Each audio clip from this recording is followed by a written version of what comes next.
પાબરના ખેડૂત દ્વારા ઓર્ગેનિક ખારેકની ખેતી દ્વારા લાખોની કમાણી.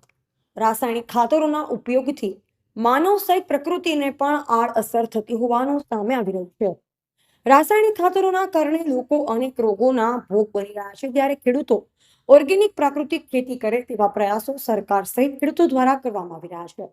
વાત કરવામાં આવે સરહદી વિસ્તાર બનાસકાંઠા ભાભરની સેવાભાવી અન્નપૂર્ણા ટ્રસ્ટ સાથે જોડાયેલા ખેડૂત પુત્ર સુરેશભાઈ લવજીભાઈ ઠક્કર રંગોલીની તેમણે ભાભર તાલુકાના અબાડા ગામે પોતાના 10 વીઘા ખેતરમાં ખારેકનું વાવેતર કરે છે, જેનો ઉછેર સંપૂર્ણપણે ઓર્ગેનિક ખાતર દ્વારા કરવામાં આવે છે, જેમાં ગૌમૂત્ર, છાણ, આંકડો, રાંધેલા ભાત, ધતુરો, બીલીપત્રના પાન, છાશ, લીમડો વગેરે મિક્સ કરી ઓર્બિટ બેગમાં નાખીને લિક્વિડ ઓર્ગેનિક ખાતર તૈયાર કરવામાં આવે છે અને ત્યારબાદ આ ખાતર ખારેકના છોડીને પાણી સાથે આપવામાં આવે છે, જેનાથી અઢળક ઉત્પાદન મળે છે. સુરેશભાઈએ જણાવ્યું હતું કે આ ઓર્ગેનિક ખારેકની ખેતી હું છેલ્લા 10 વર્ષથી કરું છું.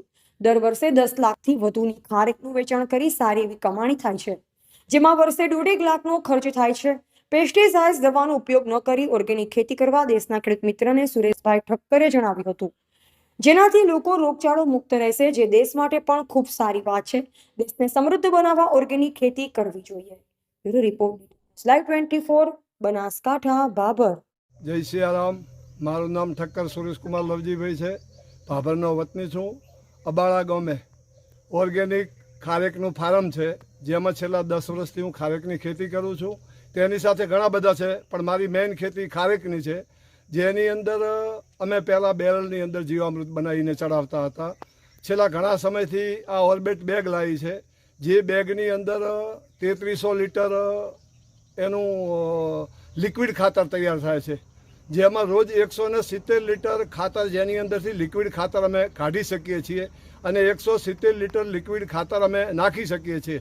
જેને ઓર્ગેનિક કરવું હોય તેને આ બેગથી સારી રીતે ખેતી થઈ શકે છે. આ 170 લીટરમાં 30 લીટર ગૌમૂત્ર આવે છે, 30 લીટર છાશ આવે છે, 30 કિલો છાણ આવે છે, 5 કિલો ગોળ આવે છે, 3 કિલો રોંધેલા ભાત નાખવામાં આવે છે, 2 કિલો લીમડો નાખવામાં આવે છે, 2-3 કિલો આંકડો નાખવામાં આવે છે, 1.5 કિલો ધતુરો નાખવામાં આવે છે, 1.5 કિલો બીલીપત્રના પાન. આ બધું મિક્સર કરી ગ્રાઇન્ડિંગ કરી અને બેરલની અંદર નાખી મિક્સ કરી હલાવી અને બેરલની અંદર રોજ આ બેગમાં ચડાવવામાં આવે છે અને બીજી બાજુથી 170 લીટર કાઢી શકાય છે. આ છેલ્લા ઘણા બધા સમયથી અમે આ રીતે ઓર્ગેનિક ખેતી કરી રહેલ છીએ અને જેનો ખૂબ બધો લાભ અમને મળી રહેલ છે. આ ખેડૂત મિત્રોએ જો ખેતી કરવી હોય અને ઓર્ગેનિક ખેતી કરવી હોય તો અમારી પાસે ફક્ત 2 જ ગાયો છે અને 2 ગાયથી જ અમે આ બધો ઓર્ગેનિક ખેતી કરી રહેલ છીએ, જેનો અમને અઢળક લાભ મળી રહેલ છે. તો આપણે પેસ્ટિસાઇડ દવાનો ઉપયોગ નહીં કરી ઓર્ગેનિક ખેતી કરીએ અને આવીને જુઓ કે આ કઈ રીતે થઈ શકે છે અને કેવું સરળ છે. એટલો બધો કોઈ ખર્ચ નથી કે જેનાથી કરીને આપણને કોઈ ના કરી શકીએ એમ. અને આપણે ખેડૂત છીએ, જો ઓર્ગેનિક ખેતીથી ઉત્પન્ન કરી અને જો લોકોના સુધી મોકલશું તો લોકો નિરોગી રહેશે, સ્વાસ્થ્ય સારું રહેશે અને ઓર્ગેનિક ખેતી કરવી આપણા માટે તેમજ દેશ માટે પણ ખૂબ સારી વસ્તુ છે. તો હું દરેકને વિનંતી કરું છું કે આ રીતે બધાએ અમારા ફોર્મ ઉપર એવું હોય તો આવીને જુઓ અને અમારી આ ઓર્ગેનિક ખારેકનું ટેસ્ટ કરી જુઓ અને તમને ખ્યાલ આવી જશે કે ઓર્ગેનિક વસ્તુ શું છે અને કેવું એનું ઉત્પાદન મળે છે અને કેટલી એની મીઠાશ આવે છે.